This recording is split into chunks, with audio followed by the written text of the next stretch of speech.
श्री गोपाळ कृष्ण भगवान की जय। लीळा नंबर 26।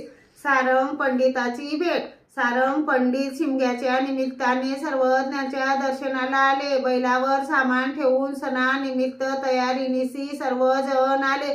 तो दिवस शिमग्याच्या पौर्णिमेचा। सर्वज्ञांचे दर्शन झाले, दंडोते घातले, श्रीचरणा लागले, सर्वज्ञांना पूजा वसर केला। मग सर्वज्ञ म्हणाले, पांड्या, तुम्ही सामान सुमान व पैसा अडक्या सहित आहात, तुम्ही गावात मुक्काम करा। जी आपण असताना आम्हाला कसली भीती? सर्वज्ञ म्हणाले, आमच्या समोर गावातील बाजार चौकात लोक तुम्हाला मारतील तर त्या वेळेला आम्ही काय ईश्वर नसू?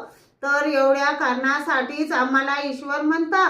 मग सारंग पंडित म्हणाले, हो जी। मग बैसाकडून पुरणपोळ्या करून घेतल्या, सर्वज्ञांना जेवू घातले, सर्वज्ञांनी गुन्हा केला, पानाचा विडा घेतला, मग गावात गेले, येलन भट्टाच्या घरी मुक्काम केला। श्री गोपाळ कृष्ण भगवान की जय।